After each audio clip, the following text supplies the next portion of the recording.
Quiero que me escuches con toda tu alma durante los próximos minutos, porque lo que voy a decirte esta noche no lo encontrarás en ningún manual de psicología. No lo enseñan en las universidades. No aparece en los titulares de los grandes medios. Y sin embargo está destruyendo a millones de jóvenes en este preciso momento. Hay una guerra silenciosa, una guerra que no se pelea con armas, ni con ejércitos, ni con bombas. Se pelea con mentiras pequeñas, con apariencias, con pantallas encendidas a las 3 de la mañana, con te amo dicho a los 18 años sin saber lo que significa amar. Y los que están perdiendo esta guerra son tus hijos, son tus alumnos, son los jóvenes que llenan estos auditorios con ojos brillantes y corazones que aún no saben distinguir entre el hambre del cuerpo y el hambre del alma. ¿Sabes cuál es la gran mentira que el mundo le vende a la juventud hoy? Que la libertad es hacer lo que te da la gana, que el amor se mide en actos físicos, que si no lo has probado todo, te estás perdiendo la vida. Naciones Unidas, los grandes bancos, los dueños de las plataformas digitales, los fabricantes de contenido, todos tienen un guión escrito para tus hijos. Un guión que los lleva paso a paso, decisión a decisión, mentira a mentira, hacia una vida rota. Me heló la sangre cuando comprendí esto. No es un accidente, no es el caos moderno, es una dirección que aleja a los jóvenes de Dios, de su familia, de su futuro. Y lo más aterrador, escúchame bien, lo más aterrador no es el final de ese camino. Lo más aterrador es que comienza con algo tan pequeño que nadie lo ve venir. Comienza con una mentira chiquita. Esta noche vamos a hablar de 5 errores que están destruyendo a la juventud. 5 decisiones que parecen inofensivas, 5 caminos que comienzan como una aventura y terminan como una tragedia. Y vamos a hablar de algo más, de que siempre hay un regreso, de que Dios nunca abandona el hilo. Quédate conmigo, lo que viene te va a sacudir el alma, la mentira. El primer ladrón de destinos, hay una palabra que los grandes del mundo odian, una palabra sencilla, cotidiana, humilde, una palabra que los poderosos, los corruptos, los manipuladores han intentado enterrar bajo capas de relativismo y tolerancia. Esa palabra es verdad. Y quiero comenzar por ahí, por la mentira, porque en mis años de sacerdote, de teólogo, de acompañante espiritual en Roma, en México, en Colombia, en Ecuador, en España, he visto una y otra vez el mismo patrón. La misma raíz invisible debajo de vidas destruidas. Todo comenzó con una mentira pequeña. No me vengas a decir que no sabes de qué estoy hablando. A los 13 años, ¿cuántos de nosotros le dijimos a mamá, voy a hacer la tarea con unos amigos? Y terminamos en casa del novio, de la novia, felices como si nada. Una mentira chiquita, nadie se enteró, no pasó nada. A los 17, papá, voy al cine con mis amigos. Dijiste la verdad a medias, fuiste al cine, pero no con amigos. Fuiste con él, con ella, te sentaste hasta atrás. No te enteraste de qué trataba la película. Como dicen en Oriente, saliva va, saliva viene. Un besuqueo de 2 horas. ¡Qué maravilla! Todos lo dijimos. No pasó nada. Pero hay una ley espiritual que nadie puede violar impunemente. Una ley tan real como la gravedad, tan inexorable como el tiempo. El que dice mentiras chiquitas va haciendo de su vida una gran mentira. ¿Sigues aquí? Bien. Porque ahora viene lo que nadie se atreve a decir en voz alta. Yo trabajé en Roma con un matrimonio de mexicanos. El día que los conocí casi me caigo de la silla. Llega la señora y me dice, padre, venimos para que nos ayude a divorciarnos. ¿Por qué? Le preguntó. Porque mi marido me miente y él sabía perfectamente que yo odio la mentira. Se empieza a reír el señor. Le digo, perdón, ¿de qué te ríes tú si esto es serio? Me río del cinismo de mi mujer.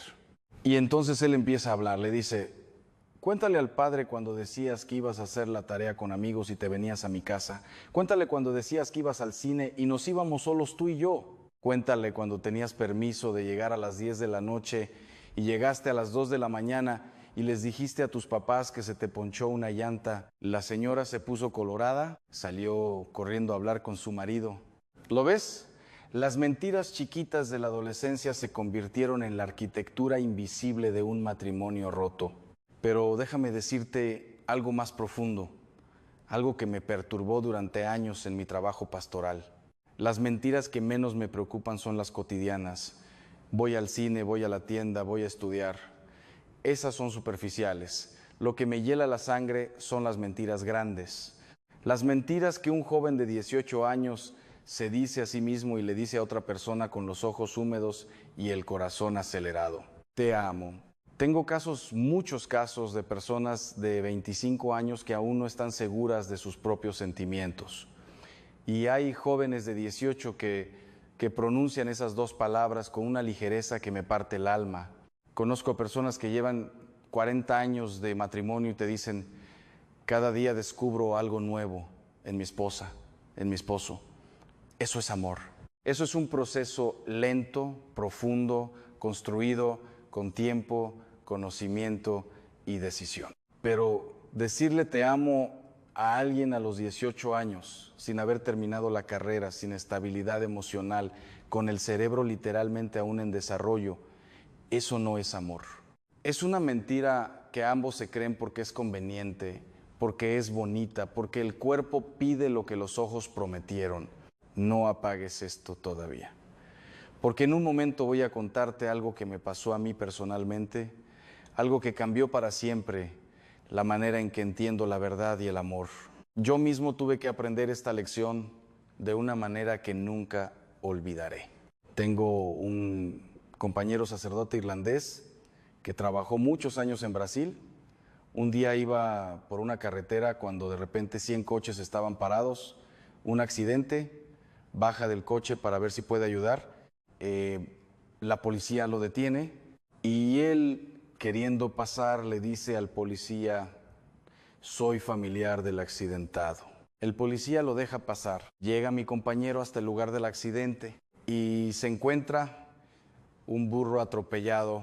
El policía lo sigue con la vista como preguntándole en silencio, ¿quién eres tú para ese burro? ¿Su tío? ¿Su primo? ¿Para qué dijiste esa mentira? Di simplemente, soy sacerdote y quiero ayudar. Las mentiras tienen consecuencias, aunque sean pequeñas, aunque sean bien intencionadas, aunque nadie se entere. Y yo me pregunto hoy, con todo el dolor de mis años de experiencia pastoral, ¿cuántas vidas destruidas comenzaron con una mentira que no tenía consecuencias? Estuve en Guayaquil hace apenas 20 días. Doy una charla en un auditorio. En la primera fila cuento 17 niñas entre 14 y 17 años, embarazadas. Llamó a la directora del colegio. ¿Cómo llegaron a esto? Le pregunto. No la parte técnica, la parte humana. ¿Por qué? Y la respuesta es siempre la misma.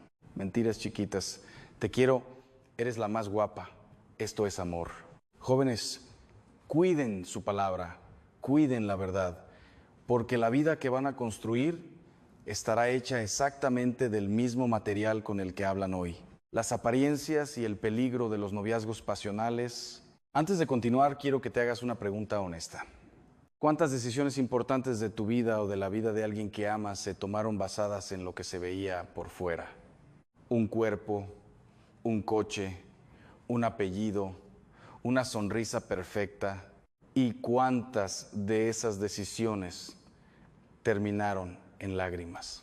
Hoy vamos a hablar de algo que parece inofensivo, algo que el mundo celebra, que las redes sociales glorifican, que las películas romantizaron durante décadas. Vamos a hablar de las apariencias y de lo que pasa cuando el cuerpo empieza a pedir más de lo que el corazón puede dar. Quédate, porque lo que viene lo necesitas escuchar. Segundo error, cuidado con las apariencias. Una apariencia es una especie de mentira, pero más sutil, más mentira, pero más sutil, más elegante, más peligrosa.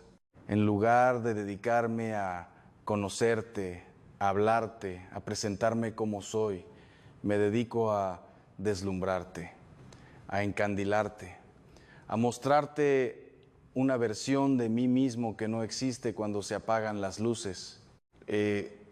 Los hombres somos especialistas en esto. Te vengo a recoger en el Mercedes-Benz de mi mamá. Primero, no es mío. Segundo, tú no te vas a casar con un Mercedes-Benz, te vas a casar con una persona. Mi papá es dueño de todos los edificios que ves allá afuera. Felicidades, yo no me caso con un edificio, me caso con una persona. Las mujeres también tienen su versión de esta trampa. Y no me refiero solo a la ropa, al maquillaje, al cuerpo, me refiero a algo más profundo, presentarse como lo que no se es, proyectar una imagen de fortaleza cuando por dentro hay fragilidad, mostrar seguridad cuando hay miedo, seducir con lo exterior para esconder lo que falta en el interior. Y aquí viene la verdad que nadie quiere oír. El cuerpo cambia, la cara cambia, la riqueza cambia. Conocí niñas de 18 años preciosas que podrían haber concursado para Miss Universo. Las encuentras 20 años después y el tiempo hizo lo que el tiempo hace. Tenías 3 Mercedes y un Jaguar, los perdiste. Tenías un edificio en el centro, hubo un temblor, se cayó todo. Entonces, ¿en qué te enamoras? Enamórate de algo que no cambia, del corazón de tu marido, de tu mujer, de su carácter, de sus conversaciones, de sus ideales, de su capacidad de luchar, de cómo quiere a su familia, de cómo te mira cuando estás en tu peor momento. Eso no cambia con terremotos, no cambia con bancarrotas, no cambia con crisis económicas. Escúchame, porque ahora voy a contarte una historia que a mí mismo me dejó sin palabras. Tuve un caso precioso en Guadalajara. Viene a mi despacho una joven de 22 años, guapísima. Sus papás no la dejaron concursar para Miss México porque el ambiente era peligroso. Guapísima la joven. Me dice, padre, mis amigas dicen que no entienden por qué estoy saliendo con un hombre que está espantoso. Le digo, tráemelo para ver la gravedad del asunto. Entra el hombre a mi despacho, me recuperó del impacto inicial, feo el hombre, feo, a secas, de esos que llegas a ver y dices, ¿qué es esto? Y al lado de esta joven tan hermosa la pregunta se hace aún más intensa. Platico con los dos, se va él, me quedo solo con ella. Le digo, con todo el respeto del mundo, tú estás preciosa, ¿qué estás haciendo con este hombre? Y ella me respondió algo que llevo grabado en el alma desde ese día. Padre, cómo me trata, cómo me mira, cómo me cuida, cómo platica conmigo. Me presentó a sus papás la primera semana. Hemos peleado 1000 veces, porque en el noviazgo se puede pelear, pero nunca le he encontrado una mentira. No pelea para tener razón, pelea porque quiere lo mejor de los dos. Le gusta el vino, sí, pero nunca lo he visto borracho. Está en 3er año de universidad y ya trabaja, habla de casa, de hijos, de crecer, y con 22 años todavía no me ha invitado a la cama. Cuando escuché todo eso, le dije sin dudar, cásate mañana, aunque esté feísimo, cásate mañana. Se casaron. Hace 2 años fui a celebrarles 17 años de matrimonio, tienen 4 hijos y toda la familia con mucho amor le pedía a Dios que cada bebé se pareciera a la mamá. Los 4 más o menos se parecen a la mamá. Siguiendo a Darwin, se mejoró la especie. Tercer error, los noviazgos pasionales. Y aquí entramos a lo más delicado, a lo que más daño hace, a lo que más vidas ha destruido en silencio. Me llama una señora y me dice, padre, estoy hasta la coronilla del noviazgo de mi hija. Es un noviazgo de sillón, un noviazgo de sillón. Le digo, sí, padre, todas las tardes los dos están sentados en un sofá, sobándose, rascándose, acariciándose, masajeándose. Jóvenes, si les gusta tanto tocar, sobar y acariciar, cómprense un gato, ráscame toda la tarde, no trae consecuencias. ¿De verdad creen que pueden estar tocando a otra persona durante horas, semanas, meses, años y que no pasa nada? Esto no está en la Biblia ni en el catecismo. Esto es antropología pura. El cuerpo cada día pide más. Se comienza con los cachetitos, con la naricita, con los ojitos, con la espalda, con la cintura. Y cuando uno se da cuenta, ya hay derechos, ya se pueden tocar. Ya hay una lógica de posesión que no tiene nada que ver con el amor y mucho que ver con el instinto. No te vayas, porque lo que viene es lo más importante que vas a escuchar sobre el noviazgo. Me pregunta alguien, padre, ¿cuál es la edad correcta para el noviazgo? Siempre respondo lo mismo, de los 18 años en adelante. ¿Por qué 18? Porque a los 18 entras a la universidad, empiezas a tomar decisiones reales sobre tu vida. Tu cerebro, y esto no lo digo yo, lo dice la ciencia, termina de formarse aproximadamente a esa edad. En Estados Unidos incluso dicen 21 años. Por eso nadie puede tomar una cerveza antes de los 21 años en ese país, porque el cerebro aún no está listo. Si no está listo para una cerveza, ¿está listo para el amor? La vida tiene etapas y cada etapa es maravillosa si se vive como fue diseñada. La adolescencia no es para ponerte de novio, es para conocer el mundo, estudiar, aprender idiomas, tocar guitarra, viajar, hacer amigos, conocer caracteres, crecer. ¿Cómo se te ocurre atarte a alguien de 15 años diciéndole, ya eres mío, ya eres mía? Fui a una cena, baja la escalera una joven de 15 años, guapa, bien vestida, tacones, me dan ganas de ponerle un letrero en la espalda, cuidado, pintura fresca, no tocar. Le pregunto, ¿cenas con nosotros? No, padre, voy a salir a una fiesta. ¿Vas a bailar? No puedo. ¿Por qué no puedes? Es que mi novio está en la finca de sus papás hace 15 días y no le puedo ser infiel. Me quedé sin palabras.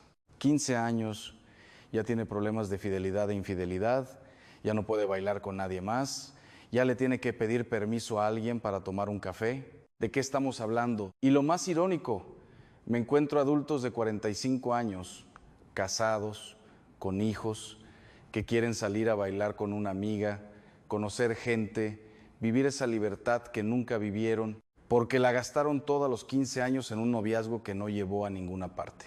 Todo al revés. Una última historia antes de cerrar esta parte.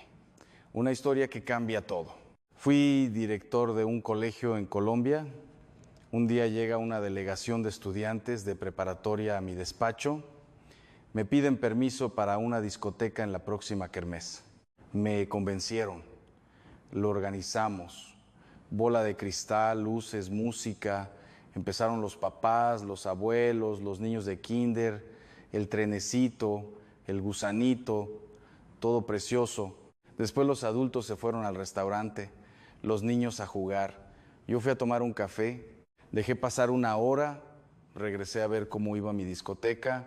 Habían quitado mi música y puesto reggaetón y todo el mundo bailando el sándwich, dos jóvenes con una chica en medio, dos chicas con un joven en medio. Ahí no se sabía dónde empezaba el jamón y dónde el queso. El lunes viene a mi despacho un joven de 17 años. Padre, ¿conoce a fulanita? Claro que la conozco.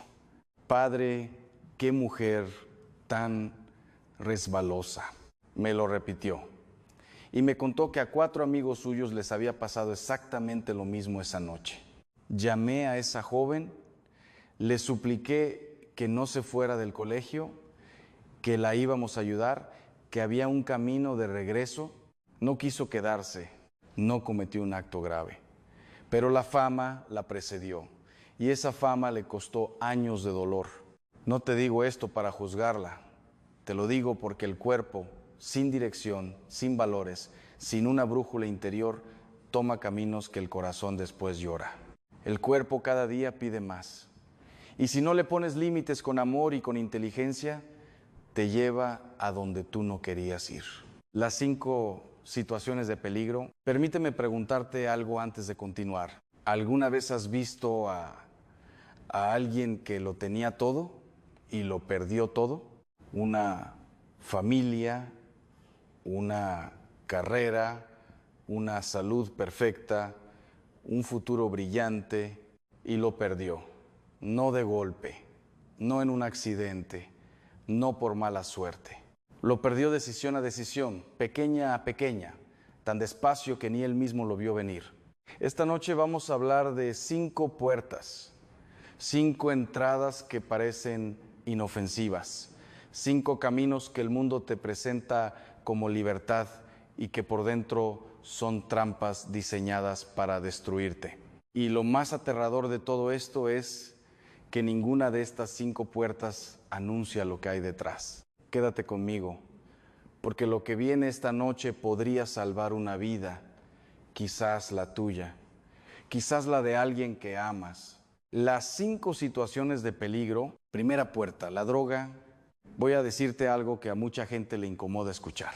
La droga es para imbéciles. No lo digo con crueldad, lo digo con dolor, lo digo después de años de ver jóvenes brillantes, con familias que los amaban, con futuros prometedores, destruidos, completamente destruidos. Ahora bien, si alguien te engañó, si pediste una Coca-Cola y te echaron algo, si fuiste una víctima sin saberlo, eres exactamente eso, una víctima. No eres un imbécil. Estás perdonado. Pásate a este lado. Te ayudamos. Pero si la buscaste, si entraste al círculo de amigos que sabías que la usaban, si dijiste solo una probadita, solo una vez, no pasa nada. ¿Cómo te lo digo con amor y con claridad? Imagínate que traigo aquí un vaso con veneno de cobra. ¿Quién quiere probar? Nadie. Claro que nadie. Entonces, cuando alguien se te acerca en una fiesta y te dice solo una probadita, una chupadita, una olida, tienes que reaccionar exactamente igual que con el veneno de cobra, porque es exactamente lo mismo. Todos los drogadictos del mundo comenzaron probando. Sin excepción, ninguno planeó arruinar su vida. Ninguno pensó que esa primera vez sería el inicio del fin.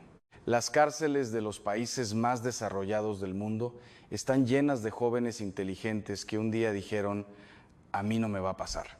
Y les pasó. Sigue aquí. Porque ahora vamos a hablar de algo que muy pocos padres se atreven a mencionar en casa y que está destruyendo a más jóvenes que la droga misma. Segunda puerta. El cigarro. Breve, directo, sin rodeos. El cigarro a tu edad es una decisión de idiotas. No te lo digo a ti si tienes 40 años, decisión de idiotas. No te lo digo a ti si tienes 40 años y decides fumar con toda la información sobre la mesa siendo un adulto responsable. Esa es tu decisión y tu responsabilidad. Te lo digo a ti que tienes 14, 15, 16 años y ya llevas una cajetilla diaria porque en tu grupo hay concurso de quién fuma más. A tu edad el cuerpo aguanta todo, soporta todo. El problema es que no lo sentirás ahora. Lo sentirás a los 40, cuando quieras jugar fútbol con tus hijos y no puedas respirar, cuando entres a una piscina y no puedas salir, cuando el médico te diga las palabras que ninguno queremos escuchar. Espera a los 40, entonces decide, pero no destruyas lo que todavía no sabes que tienes. Tercera puerta, la pornografía. Dicen los científicos, después de la droga, no hay nada que enganche tanto a una persona como la pornografía. Nada. Y lo más cruel de esta trampa es su disfraz, porque no llega anunciándose como lo que es. Llega despacio, con curiosidad, con la naturalidad de una pantalla encendida a las 3 de la mañana. Me dice una señora: padre, me levanto a la cocina a buscar un vaso de agua y encuentro a mi marido en la sala, frente a la televisión, viendo pornografía. Me pide que hable con él. Voy. 45 años el hombre. Le digo, tu esposa me contó que te encontró a las 3 de la mañana buscando el chapulín colorado, supongo. Me mira y me dice algo que jamás he olvidado. Padre, comencé a los 14 años, no me lo puedo quitar. 14 años, 30 años después, casado, con hijos, con una vida construida. Y ese hábito de adolescente seguía ahí, en la oscuridad, royendo lo que nadie podía ver. ¿Sabes qué va de la mano de la pornografía? El autoerotismo. Y juntos construyen una imagen falsa del amor, del cuerpo, de la relación humana que es casi imposible de desmontar en el matrimonio. El cardenal Ratzinger, quien después sería el Papa Benedicto, dijo algo que me marcó profundamente cuando alguien le planteó que el problema de la pornografía era que hoy lo enseña todo. No, el problema de la pornografía es que hoy no enseña nada.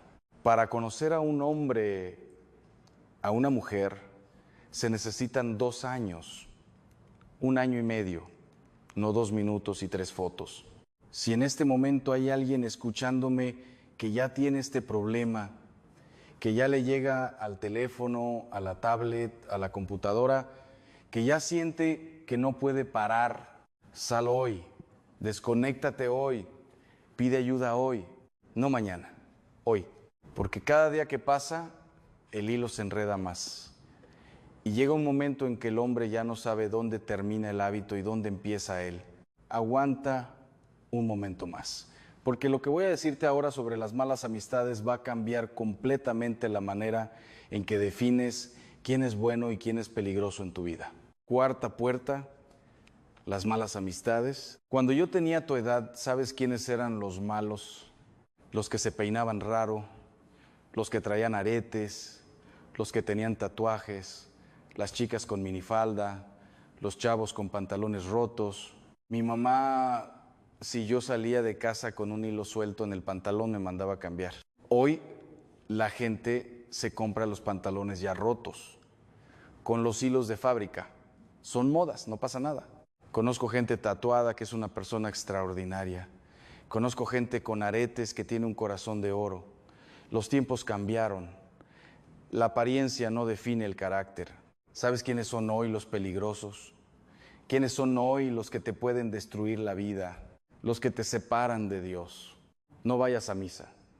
¿Tú crees en esas cosas? Vámonos al cine, es mucho más divertido. Los que te separan de tus papás. Tu papá no te deja ir a la fiesta. No te preocupes. Di que vienes a mi casa a estudiar matemáticas.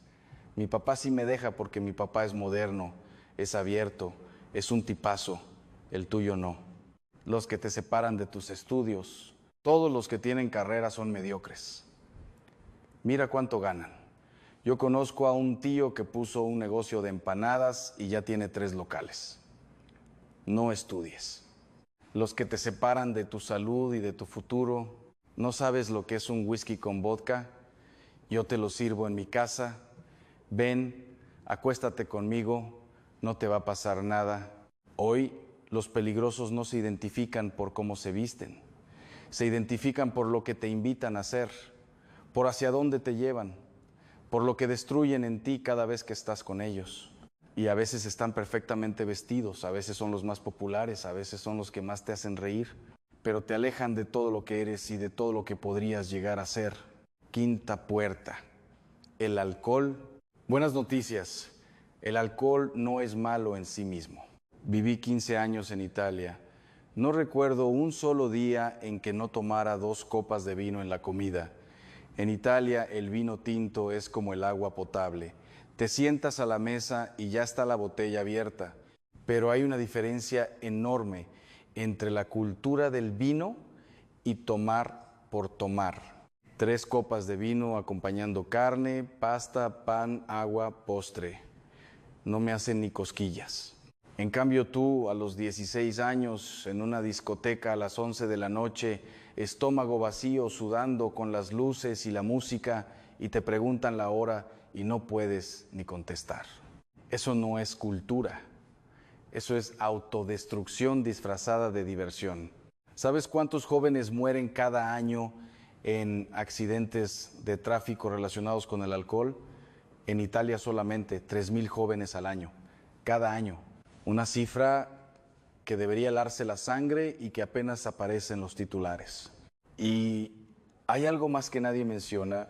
Algunos empiezan a los 16, a los 17 años, no terminan con la cultura del vino, terminan con el alcoholismo, y el alcohólico le pega a su mujer, le pega a su marido, trae al mundo hijos enfermos, pierde el trabajo, destruye todo lo que tocó. Qué manera de echar a perder una vida que todavía ni había comenzado. Antes de cerrar esta parte, necesito contarte algo personal. Algo que viví de cerca y que nadie que me conoce esperaría escucharme decir. Yo he visto las dos caras de esto. He visto jóvenes salir de la droga, del alcohol, de la pornografía. He visto personas dejar atrás amistades que los estaban hundiendo. He visto adultos perdonar adulterios y reconstruir familias desde cero. He visto cosas que solo se explican con una palabra: gracia. Pero también he visto lo otro. He visto a un joven que comenzó con solo una probadita a los 15 años y a los 30 ya no reconocía su propio rostro en el espejo. He visto a una familia entera derrumbarse porque nadie quiso decir a tiempo: esto es peligroso. He visto a una madre llorar durante horas en mi despacho preguntándome cuándo se perdió todo. Y siempre la respuesta es la misma. Se perdió en una decisión pequeña, en una puerta que parece inofensiva, en un no pasa nada que sí pasó. Hay una ley que la naturaleza misma nos enseña. Estudié una vez un reportaje sobre arañas. Hay miles de especies, todas diferentes: negra, café, grande, pequeña, venenosa, inofensiva, pero todas son iguales en una cosa.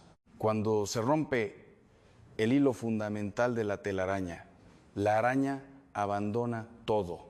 Algo en su instinto le dice: esto ya no sirve, esto ya no es tensa, esto ya no funciona. Nosotros somos iguales. Nuestra vida depende de un hilo, nuestra relación con Dios. Mientras ese hilo esté intacto, todo en tu vida se puede rehacer, todo, sin excepción. Pero si se rompe ese hilo, todo lo demás, por más que lo intentes, va perdiendo tensión, va perdiendo sentido. Cuida ese hilo por encima de todo, por encima de la diversión, de la presión del grupo, de los eslogans de moda, de todo lo que el mundo te dice que tienes que probar para vivir de verdad. Cuida ese hilo, porque es el único que no se puede comprar y el único que si lo pierdes nadie más puede devolverte. La verdad sobre el amor, la conclusión profética y la oración de liberación. Hemos llegado al momento más importante de esta noche.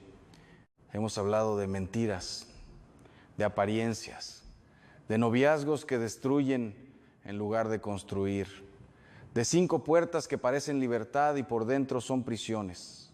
Pero ahora quiero hablarte de algo diferente. Quiero hablar de 5 puertas que parecen libertad y por dentro son prisiones.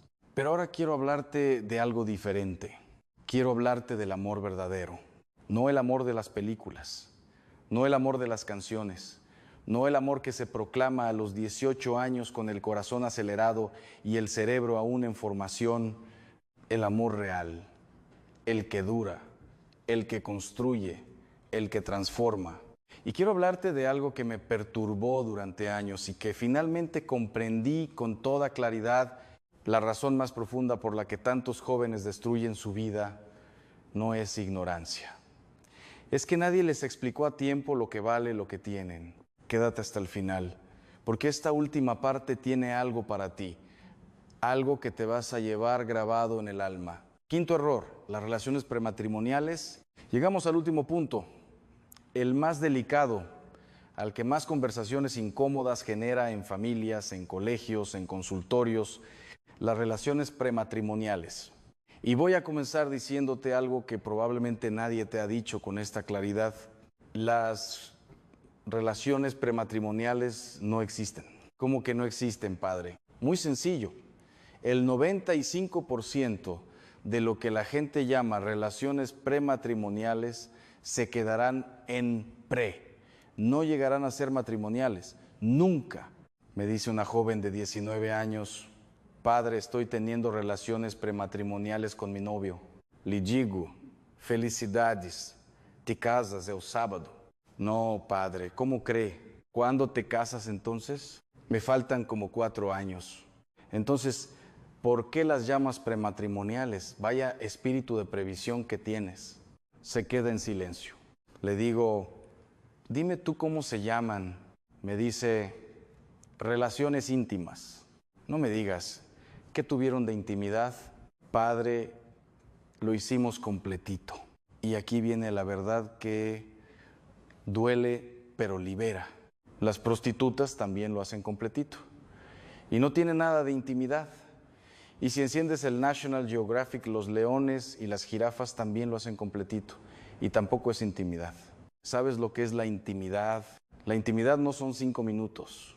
La intimidad son 50 años. Es un estado. Es una condición de vida. Intimidad es un techo compartido. Una economía construida juntos. Una familia, un pasado, un presente, un futuro, un proyecto. Tú y yo podemos ser íntimos sin que haya ningún acto físico de por medio. Y hay parejas que llevan años de actos físicos y jamás han sido verdaderamente íntimas. Llamemos las cosas por su nombre, se llaman relaciones sexuales. Uy, padre, qué feo sonó. Ok, llama las relaciones sexuales con cariño. ¿Y por qué no se pueden tener relaciones sexuales ni siquiera con cariño? Te podría dar 25 razones, te las resumo en 4. No te muevas, porque en un momento voy a contarte la historia de un robo que la ley no castiga, pero que destruye vidas enteras. Primera razón, las enfermedades. No, padre, me pongo condón y ya está. Jóvenes, el virus del VIH es 1000 veces más pequeño que los poros de látex. 1000 veces. El látex es el material con el que se hace un condón. Me dice una joven, sí, padre, pero yo a mi novio le pongo doble. Por mí ponle 5. Pero que no se te olvide que un condón te protege de un acto. 10 condones te protegen de 10. Pero ningún condón protege el corazón. Ninguno protege la voluntad. Hoy traes condón y te lo pones. Mañana no traes y quieres estar con esa persona de todas formas. Y dices, por una vez no pasa nada. Ese por una vez es exactamente donde comienza todo lo que después lloras. Segunda razón, los embarazos. No, padre, pastilla, inyección, píldora del día después, hay 20 métodos. Cuéntame la historia que quieras. Ningún método protege el corazón ni la voluntad. Te salvas de un hecho, no de las consecuencias emocionales, no del dolor, no de la ruptura que viene después. Tercera razón, lo que pasa cuando te va mal y lo que pasa cuando te va bien. Viene una joven de 17 años y me dice, padre, el sexo es horrible, lo peor que existe. ¿Qué pasó?, le preguntó. En la azotea de la casa de mi novio, detrás del tanque de agua, un perro ladrando en el edificio de enfrente, 3 tendederos con ropa colgada. Apúrate, córrele, nos van a cachar.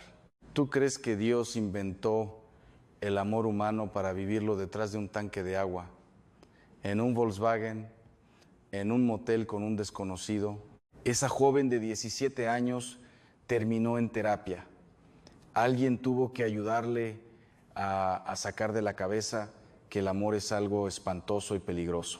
Pero también viene el caso contrario. Padre, el sexo es maravilloso, es lo mejor que existe. Ya encontré al hombre de mi vida. ¿Qué pasó?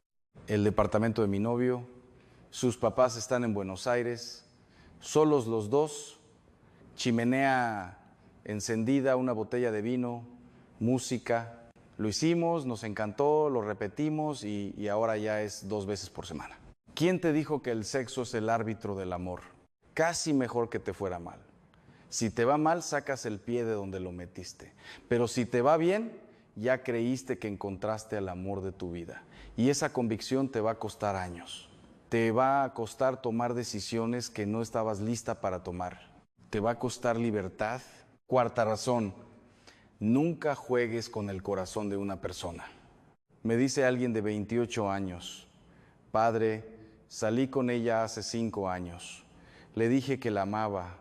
Nos acostamos cientos de veces y al final no quise casarme. Le robé 5 años de su vida y no soy ningún delincuente ante la ley. Pero si me robo 50 pesos en una tienda, me meten a la cárcel. ¿Qué justicia es esa? Róbate una bicicleta si quieres, rompe una computadora, tira un teléfono, pero nunca toques el corazón de una persona si no estás dispuesto a cuidarlo para siempre. No tienes idea de los daños que quedan.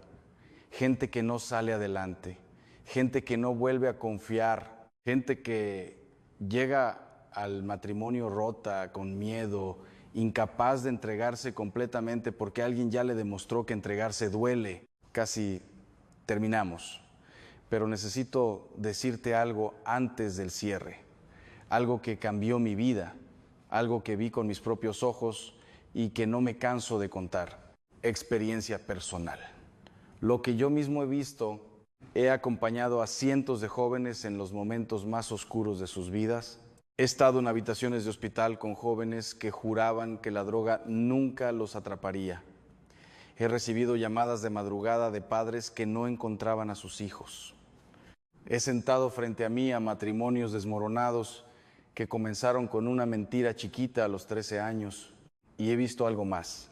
He visto el regreso, he visto a un joven salir de 10 años de adicción y reconstruir su familia desde cero. He visto a una mujer perdonar una infidelidad que duró 3 años y hoy tiene el matrimonio más sólido que conozco. He visto a una joven que ya lo había hecho todo mal, tomar la decisión de empezar de nuevo y llegar al altar con una dignidad que le hacía brillar los ojos. He visto cosas que solo se explican con una palabra: gracia. Dios es gracia. Dios es una fuerza dentro de ti que no desaparece, aunque tú lo hayas ignorado durante años, aunque hayas tomado todas las decisiones equivocadas, aunque creas que ya es demasiado tarde. Solzhenitsyn, que vio hombres sepultar vivos a otros hombres en el hielo de los gulags soviéticos, escribió una frase que llevo tatuada en el alma: si Dios no existe, todo está permitido, todo.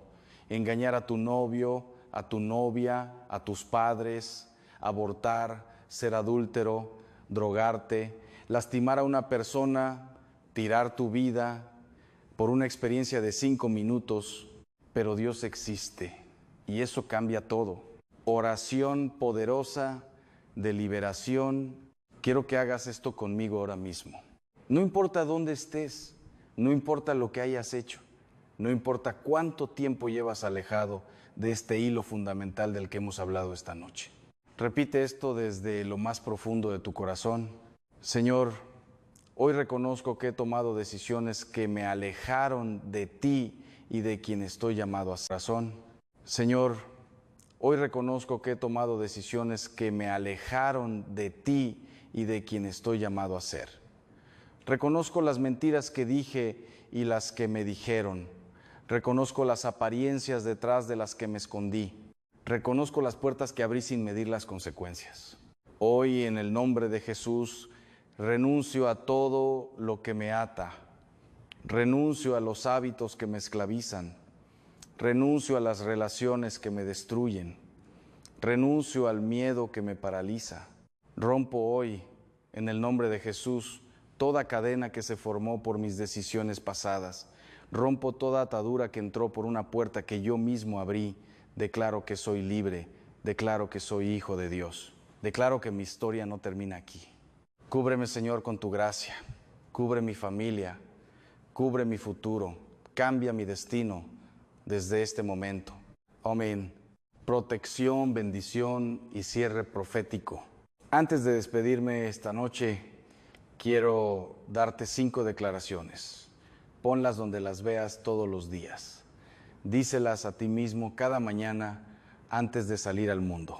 Primera, soy dueño de mi vida, no de mis impulsos, no de mis miedos, no de lo que el mundo dice que debo ser, de mi vida. Segunda, lo que yo soy, nadie más puede serlo. Lo que yo decido preservar hoy, nadie puede devolvérmelo mañana si lo pierdo. Tercera, el amor verdadero espera. Quiero comenzar diciéndote algo que probablemente nadie, ni tu párroco, ni tu familia, ni ningún programa de televisión se ha atrevido a decirte con claridad. Y es esto: hay una guerra espiritual activa en este momento dentro de tu familia, y el enemigo sabe exactamente a quién atacar primero. No ataca al más fuerte, no ataca al más joven, ataca al que tiene más influencia, ataca al que, si cae en la indiferencia espiritual, arrastra consigo a 2, 3, 4 generaciones. Ataca a los abuelos. Sé que esto puede sonar exagerado, quizás incluso te incomoda. Vivimos en un mundo donde se nos dice que la fe es algo privado, algo personal, algo que no se impone. Y hay una parte de verdad en eso. Pero también hay una mentira enorme enterrada dentro de esa frase, porque la indiferencia también se transmite. El silencio espiritual también se hereda. Yo lo he visto en mi ministerio, lo he visto en confesionarios, lo he visto en familias que llegaron a mí después de años de alejamiento de Dios, buscando respuestas para sus hijos, para sus nietos, para situaciones que no podían explicar. Y cuando empezamos a rastrear el origen de la ruptura espiritual, ese momento en que la fe se enfrió, casi siempre encontrábamos lo mismo: una generación de abuelos que dejó de orar. No porque fueran malas personas, no. Eran personas buenas, trabajadoras, que amaban a su familia, pero un día, quizás por cansancio, quizás por dolor, quizás porque el mundo moderno les convenció de que ya habían cumplido, dejaron de ejercer su rol espiritual más importante. ¿Y sabes cuál es ese rol? No es solo cuidar a los nietos cuando los padres trabajan, no es solo consentir y dar amor, es algo mucho más profundo, mucho más urgente, mucho más poderoso. Los abuelos son los sacerdotes de la familia. Y esta cuaresma que vivimos ahora mismo, Dios no te está pidiendo que hagas algo imposible. Te está pidiendo 5 cosas concretas, 5 actos que tienen el poder de cambiar el destino espiritual de todos los que llevan tu apellido. Quédate, porque lo que vas a escuchar hoy puede que haga temblar algo dentro de ti, y eso estará muy bien, porque a veces necesitamos que algo nos sacuda para volver a despertar. El abuelo en la Biblia, figura olvidada, poder inmenso. Empecemos por el principio. Y para eso necesito llevarte a un momento muy concreto de la historia sagrada. En el libro del Éxodo hay una imagen que los teólogos a veces pasamos por alto, pero que a mí personalmente me ha marcado de manera profunda. Es la imagen de Moisés en el desierto, antes de los grandes milagros, antes de las plagas, antes del Mar Rojo. En ese momento Moisés es un hombre mayor, ha vivido mucho, ha fallado, ha huido, y en su vejez recibe la llamada más importante de su vida. Dios no lo llama en su juventud para la misión más grande, lo llama en su madurez. Esto no es un accidente literario, es una revelación teológica, la experiencia acumulada, las cicatrices vividas, la fe probada por el fuego de los años, tienen un peso espiritual que la juventud simplemente no puede replicar. Los abuelos en la Biblia no son figuras decorativas, son pilares, son transmisores, son intercesores. El profeta Joel dice algo que me heló la sangre la primera vez que lo leí con detenimiento. Vuestros ancianos soñarán sueños. ¿Sabes lo que significa eso en el lenguaje bíblico? No significa simplemente dormir y soñar, significa recibir revelación divina. Significa que Dios elige a los mayores para comunicar cosas que los jóvenes aún no están preparados para recibir. Ahora bien, fíjate en algo importante. Esa promesa tiene una condición silenciosa, porque el texto continúa describiendo un derramamiento del Espíritu, y los dones del Espíritu no caen sobre personas indiferentes, caen sobre personas disponibles. ¿Estás disponible? Esa es la pregunta que quiero que lleves contigo durante todo este video. No te pido que respondas ahora, solo te pido que la mantengas abierta dentro de tu corazón. Permíteme contarte algo personal. Mi abuela paterna, una mujer que apenas había terminado la escuela primaria, que no conocía la teología académica, que no había leído a los santos padres, era la persona más profundamente espiritual que he conocido en mi vida. Y no exagero. He tenido la gracia de conocer a obispos, cardenales, místicos, personas de una santidad extraordinaria. Pero la fe de mi abuela tenía algo que no he encontrado igual en ningún lugar. Ella oraba todas las noches sin falta. No era una oración larga, no era una oración brillante, era una oración sencilla, repetida, constante. Y rezaba por nombre uno por cada uno de sus hijos, nietos y bisnietos. Yo estaba en esa lista. Yo crecí siendo orado.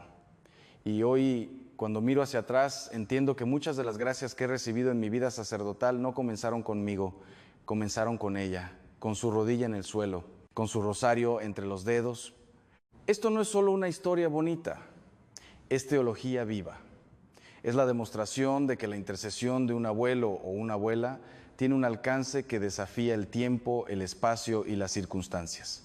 Ahora bien, hablemos de la realidad del mundo en que vivimos, porque no podemos hablar de Cuaresma para abuelos sin hablar del contexto en que los abuelos de hoy están ejerciendo su rol. Vivimos en una cultura que ha infantilizado a los mayores.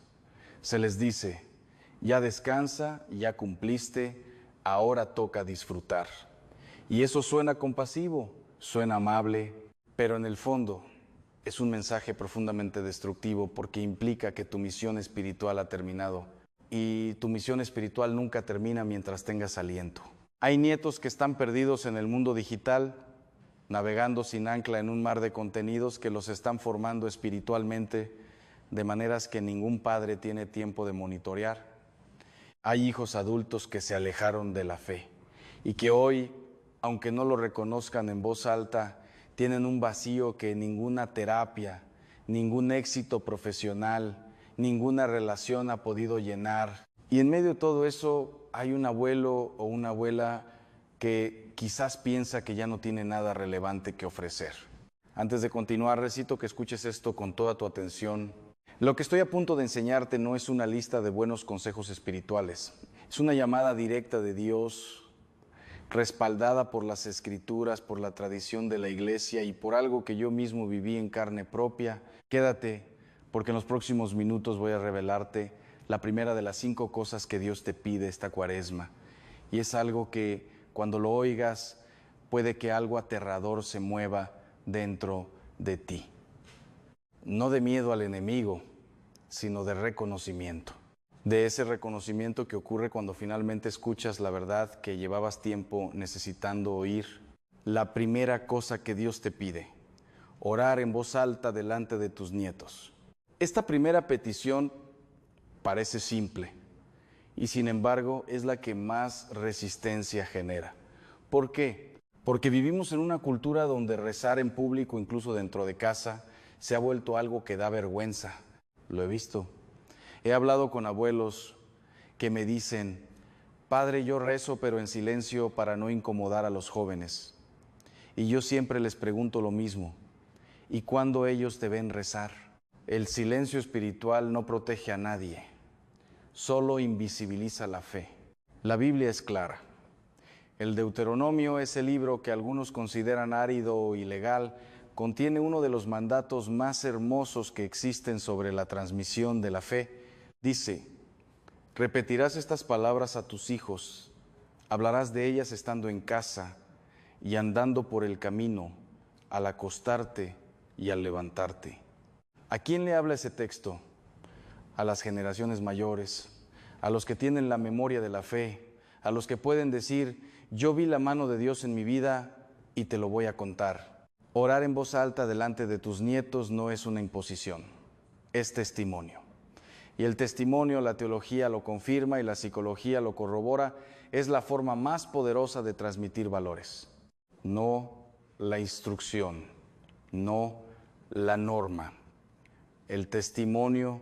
Cuando un nieto de 7, de 10, de 15 años ve a su abuelo de rodillas, con los ojos cerrados, hablando con Dios como si fuera real, porque lo es, algo se graba en su interior que ninguna pantalla podrá borrar. Esta Cuaresma, Dios te pide que rompas el silencio, que oren en voz alta, que dejes que tus nietos te vean creer. La segunda cosa que Dios te pide, ayunar por tus nietos, no por ti. Hay una confusión, no por ti. Hay una confusión muy común sobre el ayuno que necesito corregir desde el principio.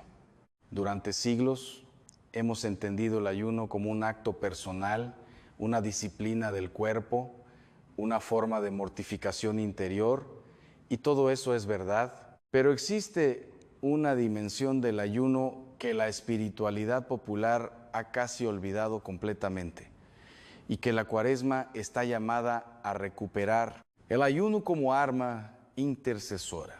No ayunas solo para dominar tu cuerpo, ayunas para mover el cielo en favor de otra persona. Déjame llevarte a un momento del Evangelio que lo explica todo en el capítulo 9 de Marcos. Hay una escena que a mí personalmente me produce algo parecido al vértigo cada vez que la leo. Los discípulos han intentado liberar a un joven poseído, han fracasado. Y cuando le preguntan a Jesús por qué ellos no pudieron hacerlo, Él les responde con una frase que ha definido mi ministerio entero. Este género no puede salir sino con oración y ayuno. Fíjate en lo que Jesús no dice. No dice, este género no puede salir porque ustedes no tienen fe suficiente. No dice, necesitan estudiar más teología. Dice, hay situaciones espirituales tan profundas, tan arraigadas, tan complejas, que requieren un nivel de intercesión que va más allá de las palabras. Ahora pregúntate esto con toda honestidad. ¿Hay situaciones en la vida de tus nietos que tú mismo no puedes explicar? ¿Actitudes que no entiendes? ¿Alejamientos que duelen? ¿Decisiones que te quitan el sueño? Quizás lo que esa situación necesita no es una conversación más. Quizás lo que necesita es que alguien ayude por ella. Y ese alguien puede ser tú. Permíteme contarte algo que viví con un amigo muy cercano, un hombre de fe que conocí hace muchos años durante un retiro espiritual. Tenía un nieto que a los 16 años había entrado en un mundo muy oscuro. Drogas, violencia, un grupo de jóvenes que lo estaban arrastrando hacia un abismo del que nadie en la familia sabía cómo sacarlo. Los padres habían intentado todo, terapia, diálogo, límites, consecuencias. Nada funcionaba. Y un día este hombre, ya mayor, con problemas de salud, me llamó y me dijo, Ángel, voy a ayunar por mi nieto todos los viernes de Cuaresma. No sé si mi cuerpo aguantará, pero no puedo quedarme sin hacer nada. Yo le pregunté, ¿y qué dice el médico? Me respondió, el médico cuida mi cuerpo, yo voy a cuidar el alma de mi nieto.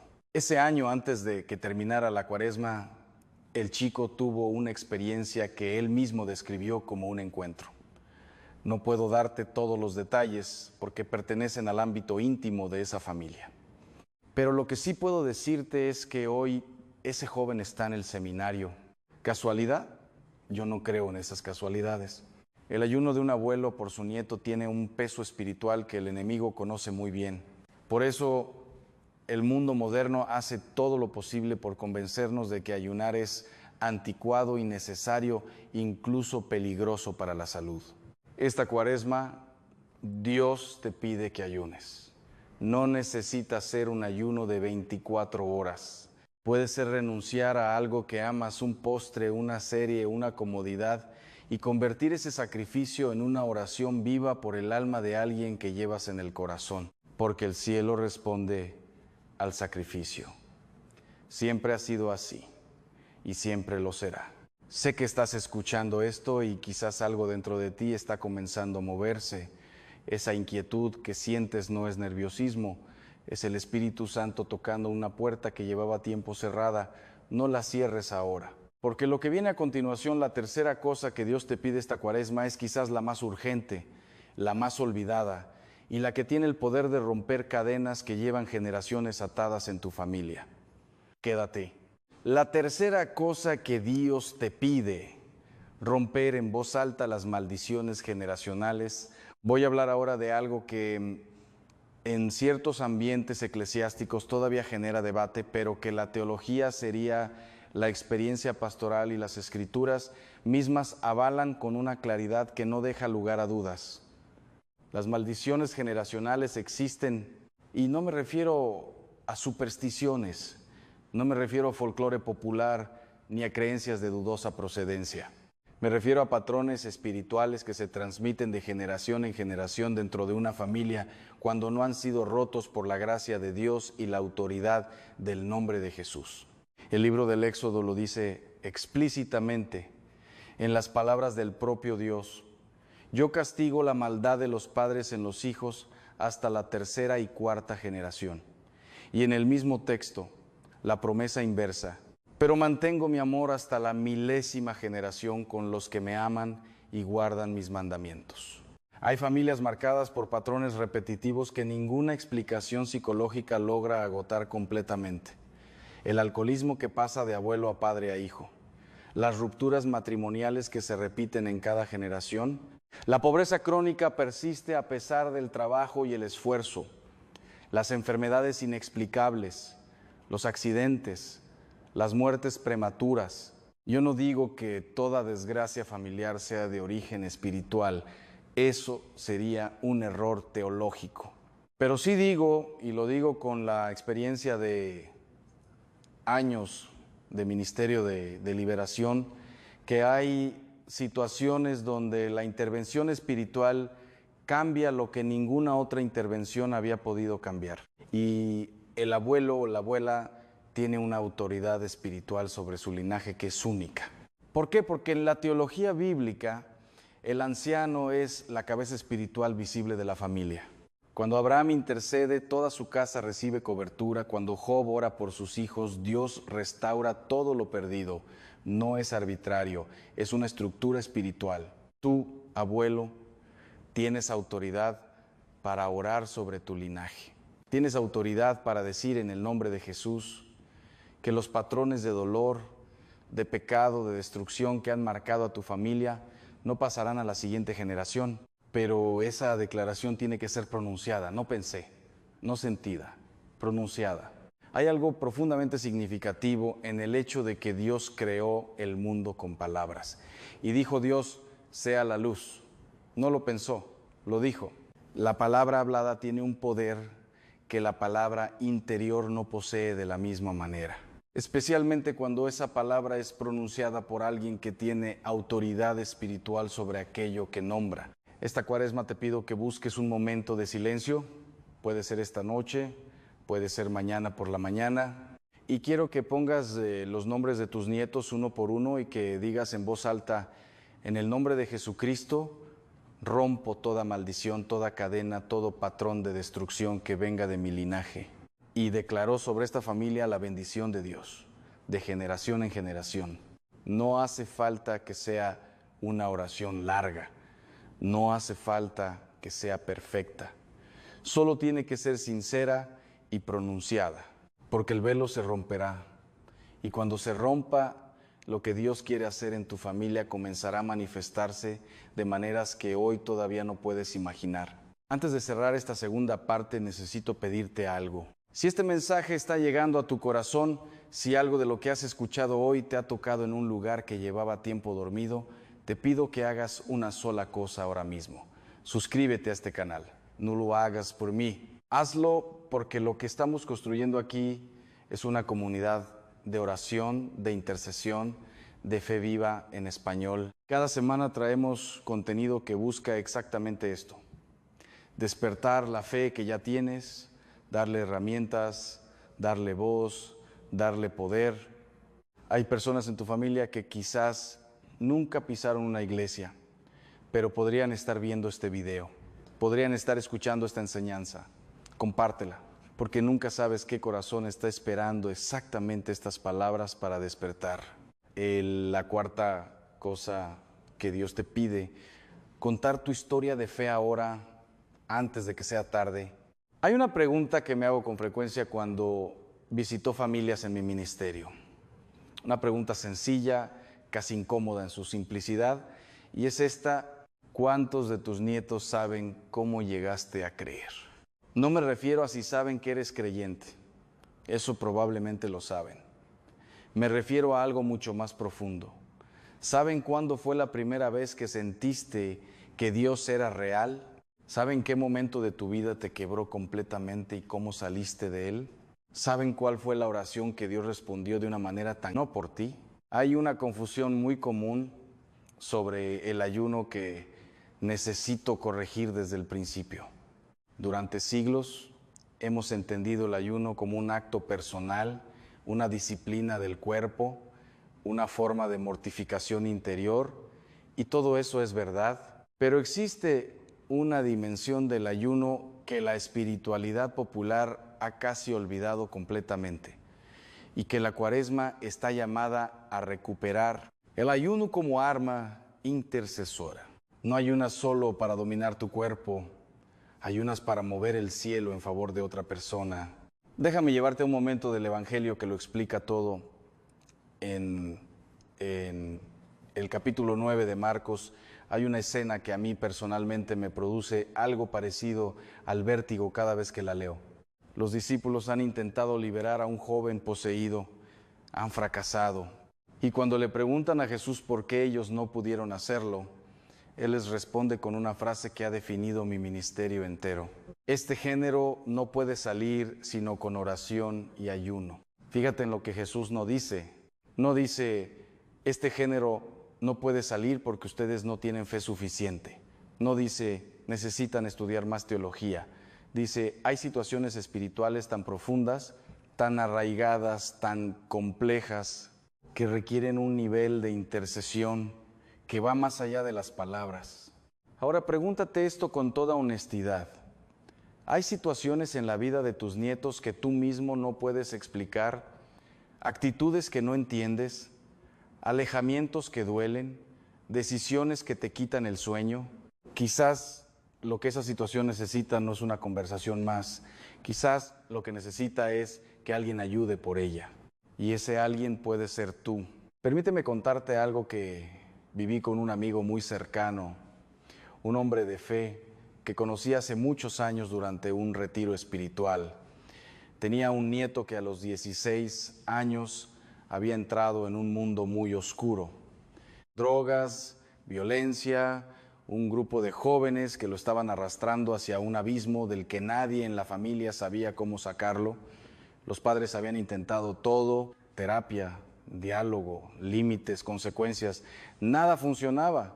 Y un día este hombre, ya mayor, con problemas de salud, me llamó y me dijo, Ángel, voy a ayunar por mi nieto todos los viernes de Cuaresma. No sé si mi cuerpo aguantará, pero no puedo quedarme sin hacer nada. Yo le pregunté, ¿y qué dice el médico? Me respondió, el médico cuida mi cuerpo, yo voy a cuidar el alma de mi nieto. Ese año, antes de que terminara la Cuaresma, el chico tuvo una experiencia que él mismo describió como un encuentro. No puedo darte todos los detalles porque pertenecen al ámbito íntimo de esa familia. Pero lo que sí puedo decirte es que hoy ese joven está en el seminario. ¿Casualidad? Yo no creo en esas casualidades. El ayuno de un abuelo por su nieto tiene un peso espiritual que el enemigo conoce muy bien. Por eso el mundo moderno hace todo lo posible por convencernos de que ayunar es anticuado, innecesario, incluso peligroso para la salud. Esta Cuaresma, Dios te pide que ayunes. No necesitas ser un ayuno de 24 horas. Puede ser renunciar a algo que amas, un postre, una serie, una comodidad, y convertir ese sacrificio en una oración viva por el alma de alguien que llevas en el corazón, porque el cielo responde al sacrificio. Siempre ha sido así y siempre lo será. Sé que estás escuchando esto y quizás algo dentro de ti está comenzando a moverse. Esa inquietud que sientes no es nerviosismo, es el Espíritu Santo tocando una puerta que llevaba tiempo cerrada.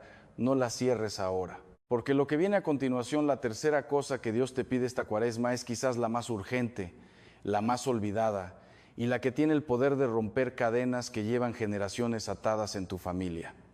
Quédate, La tercera cosa que Dios te pide, romper en voz alta las maldiciones generacionales. Voy a hablar ahora de algo que en ciertos ambientes eclesiásticos todavía genera debate, pero que la teología sería la experiencia pastoral y las escrituras mismas avalan con una claridad que no deja lugar a dudas. Las maldiciones generacionales existen, y no me refiero a supersticiones, no me refiero a folclore popular ni a creencias de dudosa procedencia. Me refiero a patrones espirituales que se transmiten de generación en generación dentro de una familia cuando no han sido rotos por la gracia de Dios y la autoridad del nombre de Jesús. El libro del Éxodo lo dice explícitamente en las palabras del propio Dios. Yo castigo la maldad de los padres en los hijos hasta la tercera y cuarta generación. Y en el mismo texto, la promesa inversa. Pero mantengo mi amor hasta la milésima generación con los que me aman y guardan mis mandamientos. Hay familias marcadas por patrones repetitivos que ninguna explicación psicológica logra agotar completamente. El alcoholismo que pasa de abuelo a padre a hijo. Las rupturas matrimoniales que se repiten en cada generación. La pobreza crónica persiste a pesar del trabajo y el esfuerzo. Las enfermedades inexplicables, los accidentes, las muertes prematuras. Yo no digo que toda desgracia familiar sea de origen espiritual. Eso sería un error teológico. Pero sí digo, y lo digo con la experiencia de años de ministerio de liberación, que hay situaciones donde la intervención espiritual cambia lo que ninguna otra intervención había podido cambiar. Y el abuelo o la abuela tiene una autoridad espiritual sobre su linaje que es única. ¿Por qué? Porque en la teología bíblica el anciano es la cabeza espiritual visible de la familia. Cuando Abraham intercede, toda su casa recibe cobertura. Cuando Job ora por sus hijos, Dios restaura todo lo perdido. No es arbitrario, es una estructura espiritual. Tú, abuelo, tienes autoridad para orar sobre tu linaje.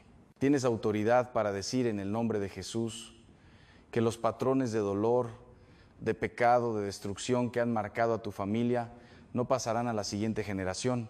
Pero esa declaración tiene que ser pronunciada, no pensé, no sentida, pronunciada. Hay algo profundamente significativo en el hecho de que Dios creó el mundo con palabras. Y dijo Dios, sea la luz. No lo pensó, lo dijo. La palabra hablada tiene un poder que la palabra interior no posee de la misma manera. Especialmente cuando esa palabra es pronunciada por alguien que tiene autoridad espiritual sobre aquello que nombra.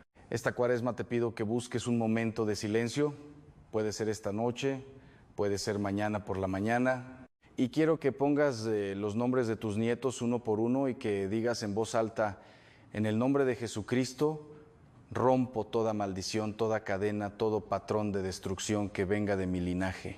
Y declaró sobre esta familia la bendición de Dios, de generación en generación. No hace falta que sea una oración larga. No hace falta que sea perfecta, solo tiene que ser sincera y pronunciada, porque el velo se romperá. Y cuando se rompa, lo que Dios quiere hacer en tu familia comenzará a manifestarse de maneras que hoy todavía no puedes imaginar. Antes de cerrar esta segunda parte, necesito pedirte algo. Si este mensaje está llegando a tu corazón, si algo de lo que has escuchado hoy te ha tocado en un lugar que llevaba tiempo dormido, te pido que hagas una sola cosa ahora mismo. Suscríbete a este canal. No lo hagas por mí. Hazlo porque lo que estamos construyendo aquí es una comunidad de oración, de intercesión, de fe viva en español. Cada semana traemos contenido que busca exactamente esto. Despertar la fe que ya tienes, darle herramientas, darle voz, darle poder. Hay personas en tu familia que quizás nunca pisaron una iglesia, pero podrían estar viendo este video, podrían estar escuchando esta enseñanza. Compártela, porque nunca sabes qué corazón está esperando exactamente estas palabras para despertar.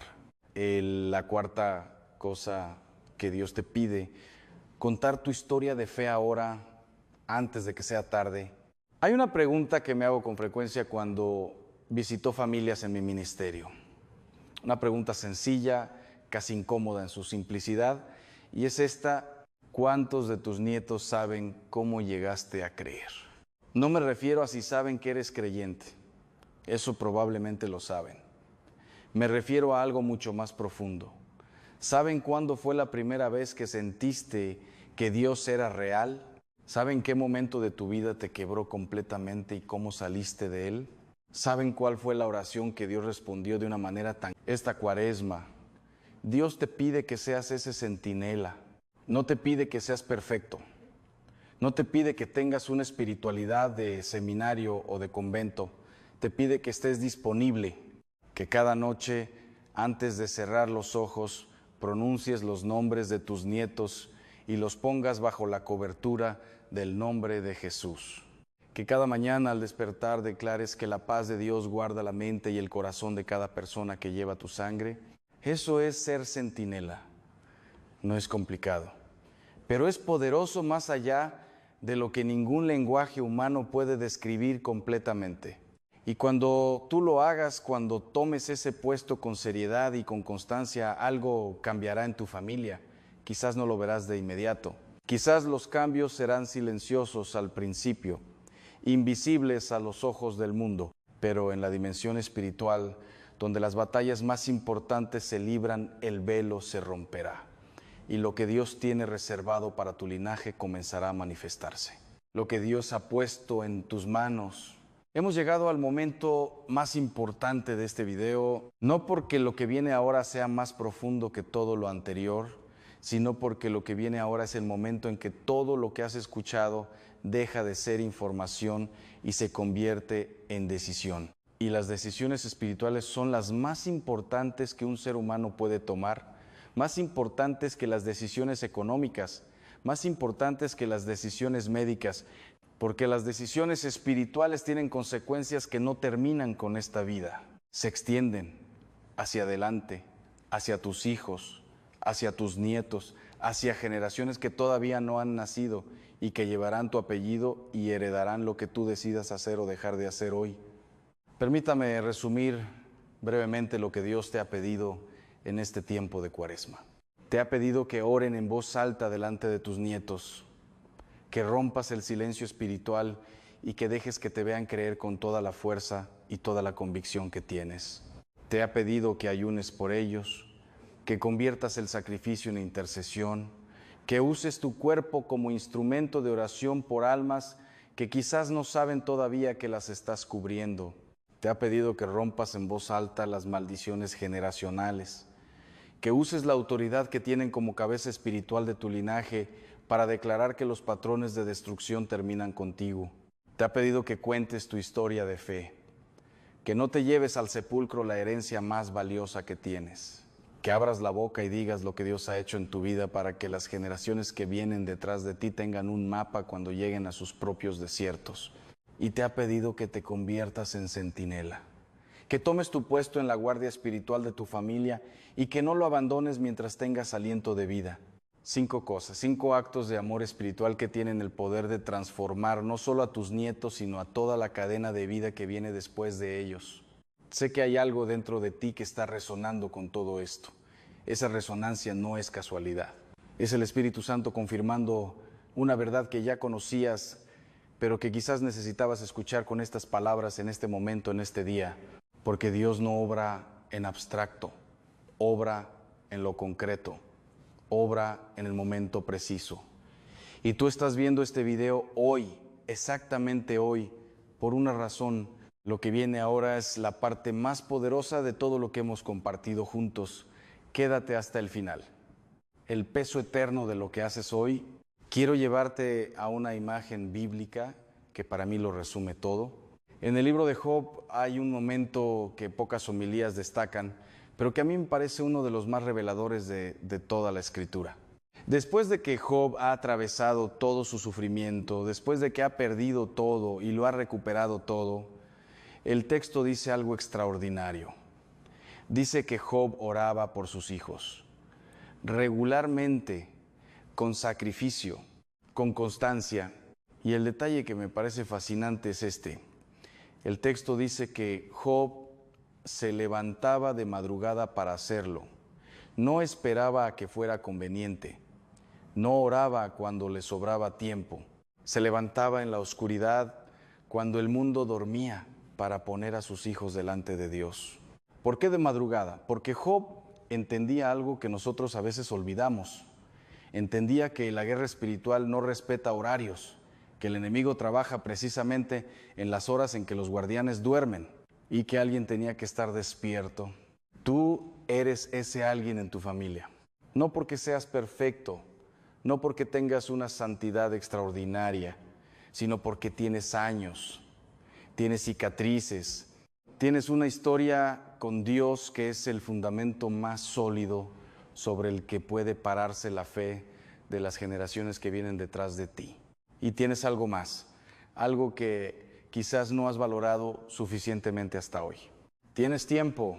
Uno de los regalos más subestimados de la etapa de la vida en que estás es el tiempo. Los padres de tus nietos están atrapados en la velocidad brutal de un mundo que exige productividad constante. Trabajan, corren, administran, sobreviven. Tienen poco espacio para la contemplación, para la oración profunda, para la intercesión sostenida. Tú tienes ese espacio y Dios te lo ha dado con un propósito, no para descansar solamente, para interceder.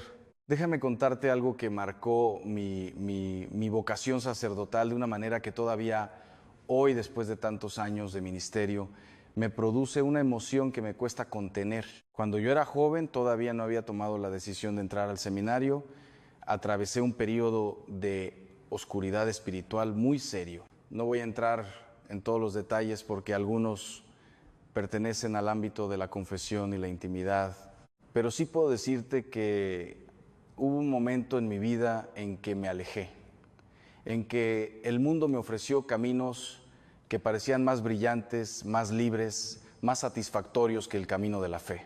Y sin embargo, aquí estoy. ¿Qué pasó? ¿Qué cambió? Muchos años después, cuando ya era sacerdote, mi madre me contó algo que yo no sabía.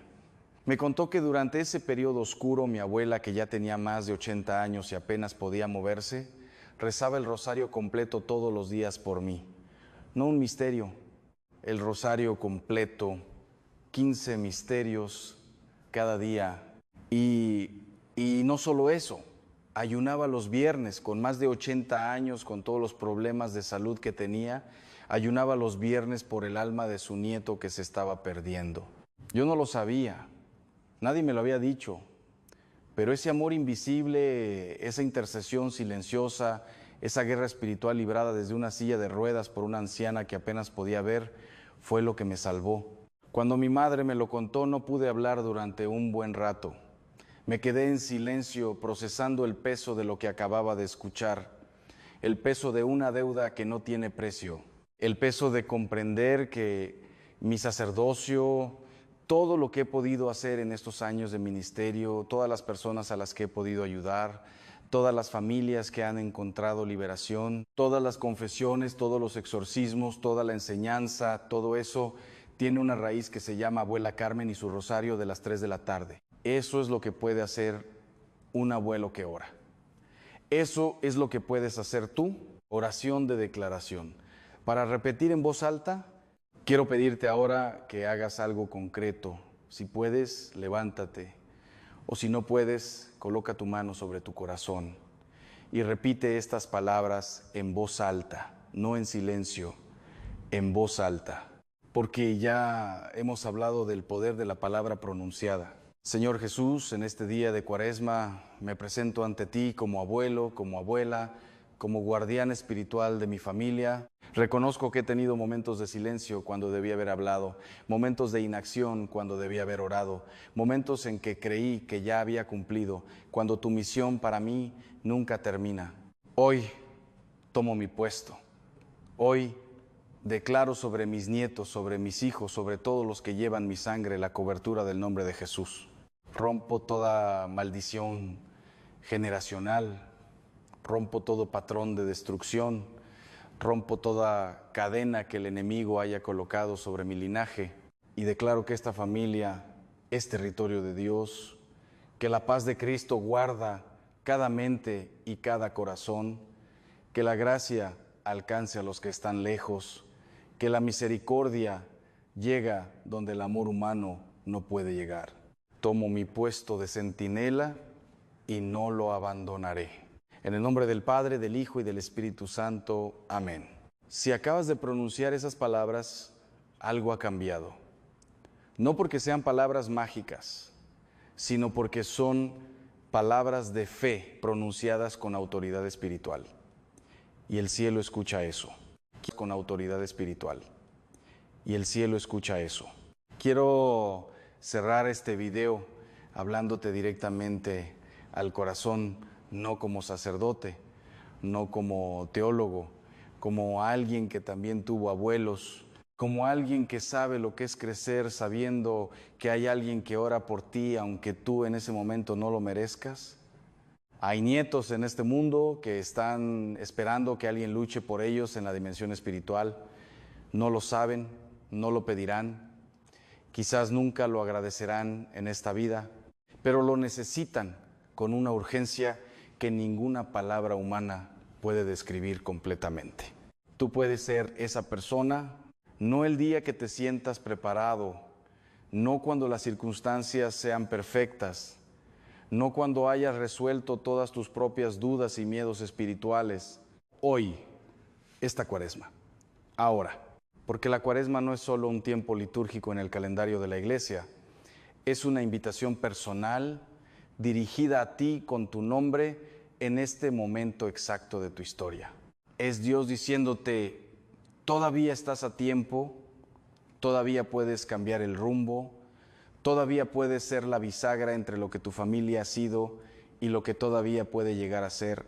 No desperdicies esta Cuaresma en penitencias vacías, llénala de intercesión, llénala de declaraciones, llénala de historias de fe contadas en voz alta, llénala de ayuno ofrecido por nombres concretos, llénala de esa presencia tuya, tranquila y constante, que dice sin palabras, yo creo, y mi fe es suficientemente grande para cubrir también la tuya, mientras la tuya vuelve a despertar. Y si este mensaje ha llegado a tu corazón, te pido una sola cosa. Suscríbete a este canal, activa la campanita y comparte este video con algún abuelo, con alguna abuela, con alguna familia que necesite escuchar esto hoy.